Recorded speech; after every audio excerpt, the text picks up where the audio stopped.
మూడవ అధ్యాయం, మూడవ సర్గ. వాల్మీకి యోగ దృష్టి. ధర్మ విచార స్వభావం కలిగిన వాల్మీకి మహోన్నత ధర్మాలను బోధించే శ్రీరామ చరిత్రను యథాతథంగా వాస్తవంగా జరిగినట్లే ఆద్యంతం కళ్ళారా కాంచడానికి శ్రద్ధగా సంసిద్ధుడవుతాడు. ఆచరణం చేసి గురువు నారదుడిని, ఆయన గురువు బ్రహ్మను తలుస్తూ భగవంతుడికి నమస్కరించి తూర్పు కొనలుగా పరిచిన దర్భల మీద కృష్ణాజనం ఉంచి దానిపై వస్త్రం పరిచి సుఖాసీనుడైనాడు.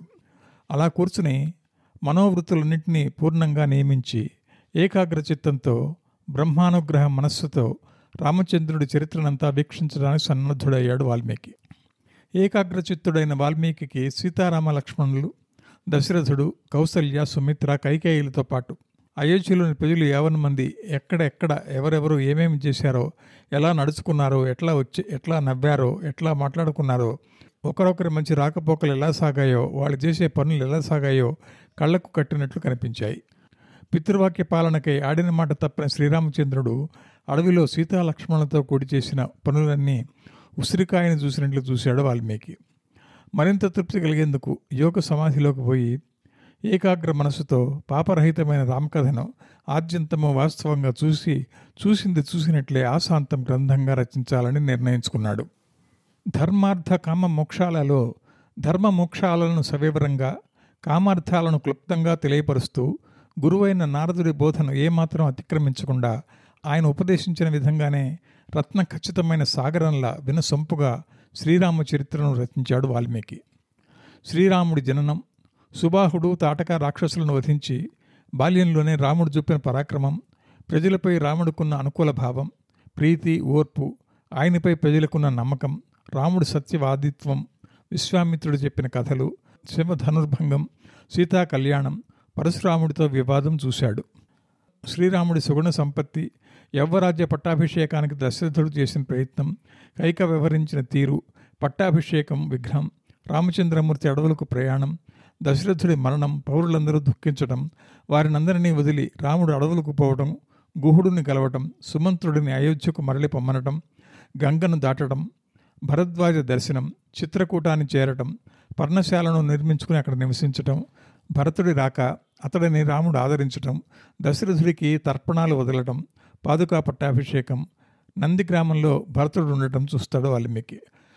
రామచంద్రమూర్తి చిత్రకూటం విడిచి దండకారణ్యం చేరటం, విరాధుడి వధ, శరభంగుడిని సుతీక్ష్ణుడిని చూడటం, అనసూయ సీతాదేవికి గంధలేపనం ఇవ్వటం, అగస్త్య దర్శనం, జటాయువుతో సంభాషణ, పంచవటిలో నివాసం, శూర్పణఖ ముక్కు చెవులు లక్ష్మణుడు కోయటం, సైన్యంతో సహా ఖరదూషణ త్రిశూర్షులను రాముడు చంపటం, సీతాపహరణకు రావణుడి ప్రయత్నం, మాయలేడి రూపంలోని మారీచుడి హతం, సీతాపహరణం, రాముడి విలాపం, సీతకు సహాయపడుతూ జటాయువు ప్రాణాలను కోల్పోవడం, కబంధుడిని రాముడు చూడటం, శబరి ఆతిథ్యం, రామహనుమల కలయిక సంభాషణకు చెందిన సంఘటనలను వాల్మీకి చూస్తాడు. హనుమంతుడితో కలిసి రాముడు ఋష్యముఖం చేరటం, సూర్యపుత్రుడు సుగ్రీవుడితో స్నేహం చేయడం, వాలి సుగ్రీవుల మధ్య జరిగిన యుద్ధంలో ఒకే ఒక్క బాణంతో వాలిని చంపటం, వాలి కొరకు తార ఏడవటం, సుగ్రీవుడిని వానర రాజ్యానికి పట్టాభిషిక్తుడిని చేయటం కనుగొంటాడు.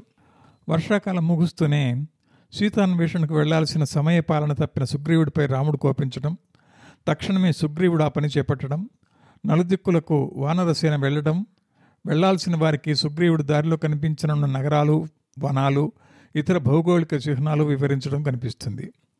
దక్షిణ దిశగా వెళ్లాల్సిన హనుమంతుడికి రామముద్రికను రాముడివ్వడం, ఆంజనేయాదుల స్వయంప్రభ గుహ ప్రవేశం, సీతాదేవి లంకలో బందీగా ఉందని సంపాతి వానరులకు చెప్పడం, వానరులంతా మహేంద్రగిరికి ఎక్కడం, హనుమంతుడు సముద్రాన్ని దాటడం, హనుమంతుడిని తన వీపుపై విశ్రాంతి తీసుకోమని మైనాకుడు కోరడం, హనుమంతుడికి సురస పరీక్ష, సింహిక వధ, సముద్రాన్ని దాటి హనుమంతుడు రాత్రివేళ లంకలో ప్రవేశించడం, సీతను వెతికే ఉపాయం ఆలోచించడం, నిద్రిస్తున్న రావణుడిని, పుష్పక విమానాన్ని హనుమంతుడు చూడటం కనిపిస్తుంది. సారాయిమయమైన రావణుడి ఇల్లు, అతని అంతఃపురం, అందులో సీత కొరకు వెతకడం, అశోకవనంలో సీతతో నీచంగా మాట్లాడుతున్న రావణాసురుడిని హనుమంతుడు గమనించడం, రావణుడు వెళ్ళిన తర్వాత హనుమంతుడు సీతకు రామముద్రికనివ్వటం, కాపలాగా వస్తున్న రాక్షస స్త్రీలు సీతను బెదిరించడం, త్రిజట స్వప్న వృత్తాంతం, సీతాదేవి హనుమంతుడికి చూడమని ఇవ్వటం, అశోకవనాన్ని హనుమంతుడు నాశనం చేయటం, రావణునికి రాక్షస స్త్రీలు ఫిర్యాదు చేయటం, హనుమంతుడి చేతిలో రావణాసురుడు పంపిన రాక్షస వీరులు మరణించటం, ఇంద్రజిత్తు బ్రహ్మాస్త్రానికి హనుమంతుడు తాత్కాలికంగా వశపడటం, రావణుడితో హనుమంతుడి సంభాషణ, లంకా దహనం, తిరుగు ప్రయాణంలో హనుమంతుడు లంకను దాటడం స్పష్టంగా వాల్మీకి కనిపిస్తుంది. మరలి వచ్చిన హనుమంతుడు సహచర వానర మిత్రులకు లంకలో జరిగిన సంఘటనలను వివరించడం, మధువనంలో కోతులు తేనె తాగటం, హనుమంతుడు శ్రీరాముడిని ఓదార్చటం, సీత ఇచ్చిన చూడామణిని రాముడికి ఇవ్వడం, రాముడు సేనలతో సముద్రాన్ని దాటే ప్రయత్నంలో నలుడి సహాయంతో సేతువు కట్టడం, వానర సేనతో సముద్రాన్ని దాటి లంక చేరడం, సద్బుద్ధితో విభీషణుడు రాముడు శరణు కోరడం, రావణాది రాక్షసుల మరణ రహస్యం చెప్పడం, యుద్ధంలో రాముడు కుంభకర్ణుడిని ఇంద్రజిత్తును చంపి రావణుడిని వధించడం, సీత అగ్నిప్రవేశం చేయటం, తదనంతరం రాముడు ఆమెను గ్రహించడం, విభీషణుడి పట్టాభిషేకం, సీతారామ లక్ష్మణులు పుష్పక విమానాన్ని ఎక్కి అయోధ్యకు ప్రయాణం కావటం, నంది గ్రామంలో భరతుడిని కలిసి అయోధ్యకు వెళ్ళడం, శ్రీరామ పట్టాభిషేకం, సేనులందరినీ వారి వారి స్థానాలకు పంపడం యావత్తు కళ్లకు కట్టినట్లు కనిపిస్తుంది వాల్మీకి. శ్రీరామచంద్రుడికి రామభద్రుడు, రామచంద్రుడు అని పేర్లున్నాయి. ఇవి రామాయణంలో లేకపోయినా ఉపనిషత్తుల్లో ఉన్నాయి. రామచంద్ర శబ్దం గురించి వివరించడం జరిగింది. భద్ర శబ్దం భగవంతుడి నిత్య నిర్దోషిత్వాన్ని తెలియజేస్తుంది. నిత్య నిర్దోషిత్వం ద్వారా రాముడు అభిరాముడయ్యాడు. మంగళకరమైన కాంతిని సూర్యుడిలో కలిగించేవాడు, సజ్జనుల భావాన్ని కలిగించేవాడు, ఘోరమైన సంసార తాపత్రయాలను పారతోలగలిగేవాడే భద్రుడు. భద్ర శబ్దానికి శ్రేష్ఠుడు అని కూడా అర్థం ఉంది. రామభద్రుడు అంటే రాములందరిలో శ్రేష్ఠుడని అర్థం. పరశురామ బలరాముల కంటే శ్రేష్ఠుడు. 4వ సర్గ. విలక్షణమైన ప్రబంధ గ్రంథమే రామాయణ కథనం. లోకరక్షణ కొరకు భూమి మీద అవతరించిన శ్రీరామచంద్రమూర్తి ప్రజాపాలన చేస్తున్న రోజుల్లో భగవంతుడైన వాల్మీకి మహర్షి లోకోపకారంగా చిత్రమైన పదాలతో 24,000 శ్లోకాలతో రామాయణ రచన చేశాడు. పూర్వ రామాయణంలోని 6 కాండాల్లో 537 సర్గలుంటే, శ్రీరామ పట్టాభిషేకం తర్వాత జరిగిన కథకు సంబంధించిన ఉత్తరకాండలో మరో 110 సర్గలున్నాయి. అదేవిధంగా శ్రీరామ పట్టాభిషేకం అనంతరం ఈ గ్రంథాన్ని లోకానికి ప్రకటించిన వారు కుశలవులు. ఇంత గొప్ప బృహత్తర గ్రంథాన్ని రచించిన వాల్మీకి ఓపిగ్గా దీన్నంతా కంఠస్థం చేయగల శక్తిమంతులు ఎవరన్నా ఉన్నారా అని ఆలోచించసాగాడు. ప్రబంధ వైలక్షణ్యాన్ని తెలియజేసే సర్గ ఇది. పరమ ఆప్తుడైన కవి రచించడం, కీర్తిమంతుడైన నాయకుడు ప్రతిపాద్యుడిగా ఉండడం, మహాత్ములు దాన్ని అంగీకరించడం, సాక్షాత్తు కథానాయకుడే దాన్ని శ్లాఘించడం లాంటి విషయాలను కలిగి ఉన్న గ్రంథాన్ని ప్రబంధ వైలక్షణ్య ఉన్న గ్రంథం అంటారు. సర్గలోని మొదటి పద్యంలోనే ఈ విషయం విసిద్ధమవుతుంది. సమస్త సద్గుణాలతో లోకులందరినీ ఆనందపరిచిన శ్రీరామచంద్రుడి చరిత్ర అయినందువల్ల రామాయణం కడు ఆదరణీయమైంది. శ్రీరామ చరిత్ర అంటే మహాపురుష చరిత్రే. అందుకే దీని వలన ఎన్నో లాభాలున్నాయన్న భావన కూడా మొదటి పద్యంలోనే వివరించబడింది. శ్రీరామచంద్రమూర్తి రాజ్యం చేసే రోజుల్లో సీతాదేవి తన ఆశ్రమం చేరిన తర్వాతే వాల్మీకి రామాయణ రచన చేశారన్న విషయం కూడా ఈ పద్యంలో స్పష్టంగా బోధపరుస్తుంది. శ్రీరామచంద్రమూర్తి అవతరించడానికి పూర్వమే వాల్మీకి రామాయణం రచించాడనటం సత్యదూరం. స్థూల దృష్టితో పెద్ద సంఖ్య చెప్పేటప్పుడు దానిపైనున్న చిల్లర సంఖ్య గణించాల్సిన పని లేదు. అందుకే రామాయణంలో 24,000 శ్లోకాలను చెప్పడం జరిగింది. రామాయణంలోని శ్లోకాలు, సర్గలు, కాండల వివరాలు కూడా ఈ క్రింది పద్యంలో చెప్పడం జరిగింది. భువనావనార్థంబు భూమిపై జన్మించి ప్రాప్తరాజ్యుండయ్యి ప్రజల రాముడోముచునుండ లోకోపకారంబుగా భగవంతుడకు ఋషి వాల్మీకుండు శ్రీరామచరితంబు చిత్రపదంబుల వెలయ 24,000 శ్లోక సంఖ్యయు వారిని సర్గములుగాగను పూర్వ రామాయణమనను నూరులేను కాండంబులారుగా జానుమీర వెండియును పలికి పదపడి కాండమెందు పావనంబైన రఘురామ భావికథను స్తోత్తరంబుగనెల్ల రసోత్తరముగా. ఇలా ఆలోచిస్తున్న వాల్మీకి వద్దకు అసమాన బుద్ధి చమత్కారాలున్న 2 బాలురు వచ్చారు. ముని వేషాలు ధరించిన వారిరువురు వాల్మీకి మిక్కిలి భక్తితో నమస్కరించి తాము ఈ గ్రంథాన్ని సమగ్రంగా ముఖస్థం చేస్తామని అంటారు. క్షత్రియ జాతి బాలురైన ఆ 2 చంద్రుడిలాగా తెల్లటి కీర్తితో ప్రకాశిస్తున్నారు. గురు శుశ్రూషాధర్మం చక్కగా తెలిసిన వారిలా కనిపిస్తున్నారు. ఎట్టి పరిస్థితుల్లోనూ ప్రకాశిస్తుండే విష్ణు తేజం లాంటి కోల్పోని తేజం ఉంది వారి ఇరువురిలో. వారు ఉండేది వాల్మీకి ఆశ్రమంలోనే. చక్కని మేధ, సామగాన విద్యల్లో ఎవరినైనా జయించి కీర్తి పొందగలిగే శక్తి సామర్థ్యాలు, చెలించని వేద మార్గం, నిష్ఠ ప్రస్ఫుటంగా కనిపిస్తున్నాయి వారిలో. కుశలవులు అనే పేర్లున్న ఆ బాలురు అన్నదమ్ములు. తనకు సాష్టాంగ నమస్కారం చేసి నిలబడగానే వారిని గమనించిన వాల్మీకి వేదార్థాన్ని విశదపరిచే తన ఉత్తమ కావ్యాన్ని దాని యోగ్యతకు తగ్గట్టే పఠనం చేయగల యోగ్యులు, సమర్థులు వీరేనని నిర్ణయించుకుంటాడు. యోగ విద్యను మేధావులు, నీతాత్ములైన వారికే ఇవ్వాలి, అయోగ్యులకు ఇవ్వకూడదు. అయోగ్యులు రామాయణం చదివి వ్యక్తం చేస్తున్న భావాలు, దురాపేక్షలు అందరికీ తెలిసినవే.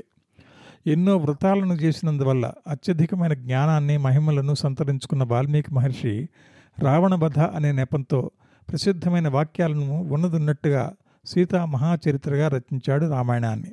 అదొక మహాకావ్యం, గ్రంథం అయింది. గ్రంథాలు 3 రకాలు. ప్రభు సంహిత శబ్ద ప్రధానమైంది మొదటి రకం, అంటే శబ్దాల ఆడంబరంలో రాజులాగా ఆజ్ఞాపించేది. ఇక రెండో రకం సుహృత మిత్ర అర్థప్రధానమైంది, అంటే స్నేహితుడి వలె బోధించేది. కాంతా సంహిత వ్యంగ్య ప్రధానమైంది మూడో రకం, అంటే వ్యంగ్యార్థమే ప్రధానంగా ఉండి ప్రియురాలి వలె మనస్సుకు నచ్చజెప్పి చేయించేది. రామాయణం అర్థప్రధానమై ఇతిహాసంగాను, వ్యంగ్య ప్రధానమై కావ్యంగాను ప్రసిద్ధి పొందింది. రామాయణాన్ని సీతామహాచరిత్ర అంటాడు వాల్మీకి. రామచంద్రమూర్తి చరిత్ర కంటే సీతాదేవి చరిత్ర ఉత్కృష్టమైందని దాని అర్థం. కౌసల్య గర్భసంభూతుడు రాముడు, అయోనిజ సీత. తండ్రి ఆజ్ఞ ప్రకారం అడవులకు వెళ్ళినవాడు రాముడు. ఎవరి బలవంతం లేకపోయినా కేవలం ప్రతిభక్తితో అడవులకు పోయింది సీత. కష్టకార్యాలు చేసినందువల్ల గట్టి దేహం గలవాడు రాముడైతే ఎండ కన్నెరుగున సుకుమారి సీత. స్వతంత్రుడై, శక్తుడై, తోడున్నవాడై దుఃఖం అనుభవించాడు రాముడు. రాక్షసుడికి బందీగా, ప్రాణభయంతో నిరాహారిగా, ఆసక్తిగా, ఒంటరిగా దుఃఖపడింది సీత. భక్తుల దోషాలను క్షమిస్తానన్నాడు రాముడు. భక్తుల్లో దోషాలే లేవన్నది సీత. కాకాసురుడికి శిక్ష విధించి క్షమించాడు రాముడు. తనను బాధించిన రాక్షస స్త్రీలను క్షమించింది సీత. లోకపిత రాముడైతే లోకమాత సీత. తన చరిత్ర కంటే సీతాదేవి చరిత్రే శ్రేష్టమైందని రామచంద్రమూర్తి స్వయంగా అంటాడు ఒకసారి. అందువలనే రామాయణాన్ని సీతామహాచరిత్రమంటాడు వాల్మీకి మహర్షి. వాల్మీకి రచించిన రామాయణ మహాకావ్యం చదివినా, విన్నా, పాడినా వీణులకు ఇంపై, మనసుకు సంతోషకరమై, శుభకరమై ఉంటుంది. ధృతం, మధ్యం, విలంబితం అనే కాలాల ధ్వని, పరిచ్ఛేదాలతో నిండిన పాటలకు అనువైన కావ్యం ఇది. షడ్జం, వృషభం, గాంధారం, మధ్యమం, పంచమం, దైవతం, నిషాదం అనే సప్తస్వరాల సంజ్ఞాక్షరాలు అనే అక్షరాలతో జాతులతో బంధింపబడినదే, గాన లోపాలు లేనిదే, వీణపై వాయించేందుకు అనువైనదే, తాళాలకు లయకు సరిపోయిందై అలరారుతుంది ఈ కావ్యం. శృంగార, హాస్య, కరుణ, వీర, రౌద్ర, శాంతి, అద్భుత, భయానక, భీభత్స అనే నవరసాలతో నిండినదైనప్పటికీ శృంగార రసమే ప్రధానంగా ఉన్న మనోజ్ఞమైన కావ్యం రామాయణం. ఇంత గొప్పదైన రామాయణాన్ని గానం చేసేందుకు అనువైన రీతిలో కుశలవులకు నేర్పించాడు వాల్మీకి. శ్రీరామచంద్రుడి ప్రతిబింబాలను దిగిన కుశలవులు గాన విద్యలో సమర్థులు. ఆ బాలురు సుందరమూర్తులు. మంద్ర, మధ్య, తారల స్వరాల విషయాలను తెలిసిన వారందరిలో అగ్రగణ్యులు. ఇంపైన కంఠస్వరం ఉన్నవారు. మనోహరంగా మాట్లాడగలరు. నాటక, లక్షణ శాస్త్రం చక్కగా తెలిసినవారు. కుశలవులకు రామాయణం వాల్మీకి నేర్పడం కాకుండా స్వయంగా కంఠస్థం చేసి సభల్లో పాడగల నైపుణ్యం ఉంది. అయోధ్యలో రామాయణాన్ని గానం చేసిన కుశలవులు. మునికుమారుల వలె కనిపిస్తున్న కుశలవులు ఎంతో సమర్థతతో వాల్మీకి నేర్పిన విధంగానే రామాయణాన్నంతా ముఖస్థం చేశారు.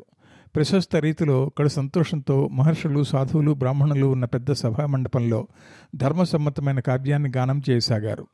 గానం చేస్తున్న వారి సొంపు, గానం ఇంపు, కథ పెంపు, విరసి కర్ణరసాయనంగా వినడం వల్ల శ్రోతల కళ్ళ నుండి ఆనంద బాష్పాలు జలజల రాలాయి. రామచంద్రమూర్తి చేస్తున్న అశ్వమేధయాగం చూడటానికి వచ్చిన మునీశ్వరులందరూ కుశలవులు గానం చేస్తున్న రామాయణాన్ని విని ఆశ్చర్యపడి సంతుష్ట మనస్కులయ్యారు. మునికుమారుల వేషంలో, మనోహర సుందరకారంలో, సంగీత విద్యలో శ్రేష్ఠులై ఉన్న కుశలవులను మునీశ్వరులు మేలైన మాటలతో మెచ్చుకున్నారు ఈ విధంగా. ఆహాహా, ఏమి పాటలు నీటు! అరే, ఏమి పద్యాల హృద్యత! శబాస్, ఏమి అర్థపుష్టి! ఔరా, ఏమి చిత్రం! ఎంతకాలం క్రితం జరిగిన సంగతి వీళ్ళు ఇప్పుడు పాడుతుంటే ఇప్పుడే జరుగుతున్నట్లుందే! ఏం ఆశ్చర్యం! ఇది జరిగినప్పుడు శ్రీరాముడికి 54-55 సంవత్సరాల వయసు ఉంటుంది. సీతాదేవికి 47-48 సంవత్సరాలు ఉంటాయి. వాల్మీకి ఆశ్రమంలో విడిచిపెట్టినప్పుడు సీత వయసు 34 సంవత్సరాలు. వాల్మీకి తమలాంటి ఋషి అయినప్పటికీ ఆయన రచించిన గ్రంథాన్ని ఏమాత్రం అసూయపడకుండా మునీశ్వరులందరూ ముక్తకంఠంతో పొగిడారు. ఎవరికి వారే మేలు మేలుని స్తుతించారు. వారిస్తున్న ప్రోత్సాహంతో ఉప్పింగిపోయిన కుశలవులు స్వరం, లయ, గ్రామం, మూర్ఛనలతో రక్తి కట్టిస్తూ వినేవాళ్లు పరవశించే విధంగా మనోహరంగా మళ్లీ మళ్లీ పాడారు. విని సంతోషించిన మునులు వారికెన్నో బహుమానాలిచ్చారు. కొందరు చిత్రాసనాలు ఇస్తే ఇంకొందరు జంఝాలిచ్చారు.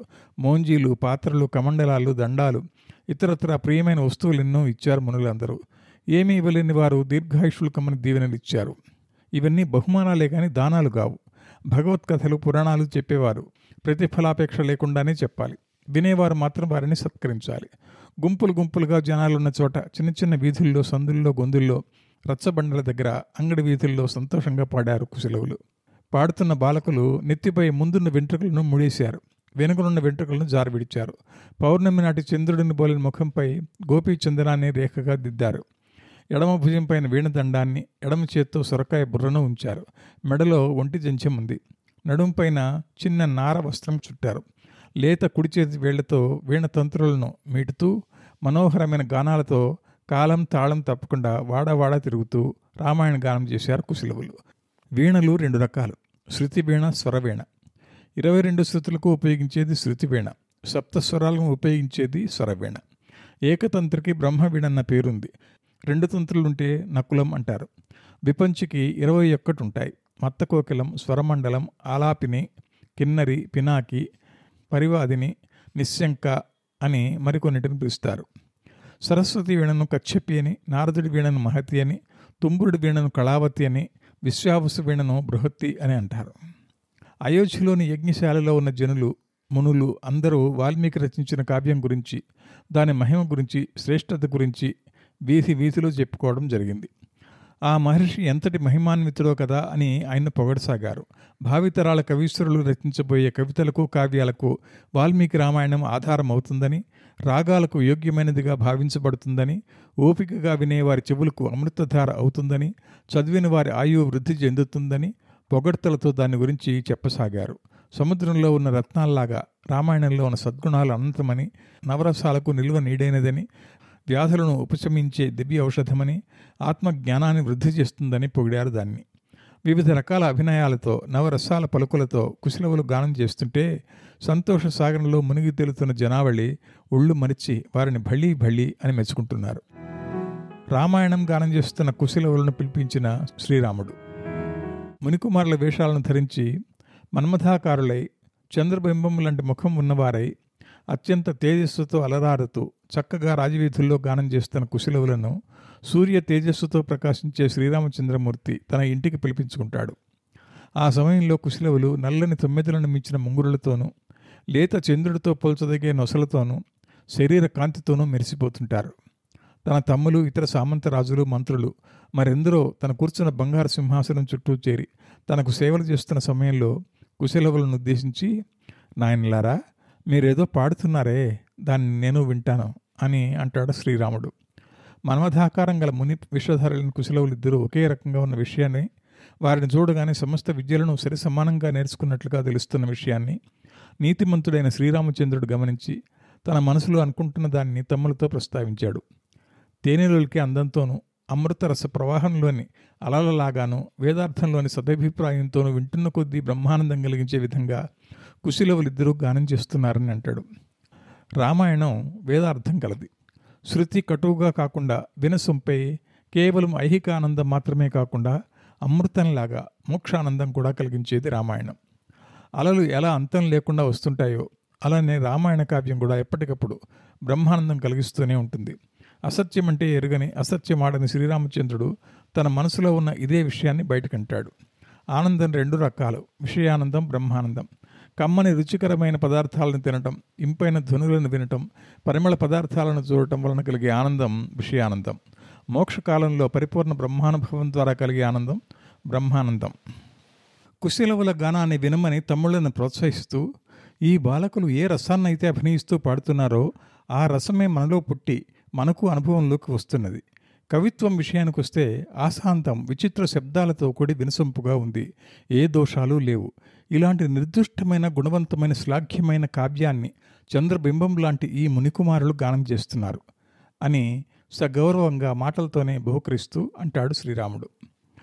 ఆలాపనలు, రాగాల తీయదనంతో ప్రవాహంలాగా రామాయణ గానం చేస్తున్న బాలకుల ప్రతిభను గమనిస్తున్న వారంతా ఆ రసాస్వాదనలో మునిగి తేలుతూ ఇంకా తనివి తీరా వింటే బాగుండునని భావిస్తూ పరవశులైపోతుంటారు.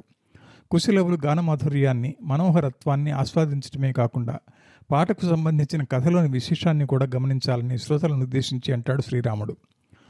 ఆయన అలా మాట్లాడటం కుశలవులకు మరింత ఉత్సాహాన్ని కలిగిస్తుంది. తేనెలో చక్కెర కలిపితే తీపిదనం ఎలా పెరుగుతుందో అలానే భగవత్కథలో తీయదనం కలిగిస్తున్న కుశలవులు బాలకులైనప్పటికీ భగవత్కథను చెప్తున్నందున వారికంటే ఉన్నత స్థానంలో తను కూర్చోవడం భావ్యం కాదని తలచిన శ్రీరాముడు సందడి చేయకుండా బంగారు సింహాసనం మీద నుండి దిగి అక్కడున్న నలుగురు మధ్య ఒక్కడిగా కూర్చుంటాడు. దీంతో మరింత సంబరపడిన కుశలవులు అసలు శిశులైన సంగీత విధానంలో రామచరిత్రనంతా గానం చేశారు. తపమ్మన స్వాధ్యాయంబున అనే పద్యంతో ఆరంభమై ఇంతవరకు చెప్పిందంతా ఉపోద్ఘాతం లాంటిది.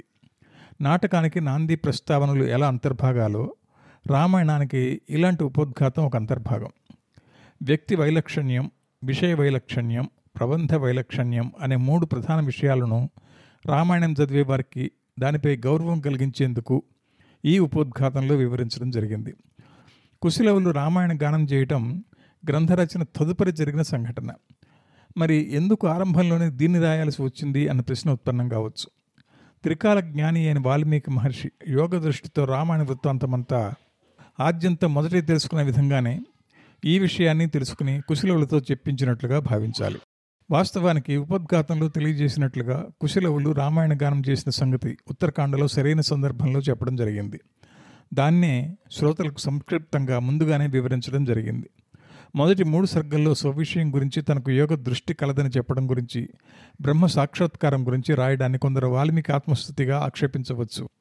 వాస్తవానికి మొదటి 3 సర్గల్లో గ్రంథోత్పత్తి గురించి చెప్పడం జరిగిందే కానీ మరింకేమీ కాదు. బాలకాండలో శ్రీ మహావిష్ణువు భూమిపై అవతరించాల్సిన కారణం, అయోధ్యకాండలో స్థితి కారణం, అరణ్యకాండలో మోక్షమిచ్చే అధికారం, కిష్కింధకాండలో గుణసంపత్తి, సుందరకాండలో సర్వసంహార శక్తి, యుద్ధకాండలో వేదాంత వేద్యత్వం, ఉత్తరకాండలో సృష్టికి హేతువు లాంటి విషయాలను చెప్పడం జరిగింది. రామాయణంలో చెప్పబడిన పరతత్వం శ్రీరామచంద్రమూర్తిగా అవతరించిన విష్ణువేనని స్పష్టమవుతుంది. ఇటువంటి పరతత్వాన్ని స్థాపించి పరమాత్మ అనుభవించే ఉపాయం శరణాగతుడు అర్థం చేసుకోవాలి. భగవంతునందు చేసిన శరణాగతికి ముఖ్య ఫలం భగవత్ సన్నిధానంలో చేరి భగవంతుడికి సేవ చేయటమే. ఇతర ఫలాలనే అనుషంగకాలనే ఈ గ్రంథంలో స్పష్టమవుతుంది. ఇట్టి శరణాగతికి పురుషకారం అవశ్యం. పురుషకారానికి కావలసిన ముఖ్య గుణం శరణాగతుడి పట్ల దయ. ఈ గ్రంథంలో పురుషకారం ప్రధానమైంది. శరణాగతిని అనుష్ఠించే అధికారానికి శేషత్వం, పారతంత్ర్యం స్వరూపం. భరతుడి చర్యల వలన పారతంత్ర్యం స్పష్టంగా కనిపిస్తుంది. శత్రుఘ్నుడి చర్యలు భాగవత పారతంత్ర్యాన్ని తెలియజేస్తుంది. శరణాగతుడికి అర్ధపంచక జ్ఞానం ఆవశ్యకం. అతడు అకించనుడు, అనన్యగతుడు అయి ఉండాలి. అతడు సదా జపం చేయాల్సింది రామాయణమే.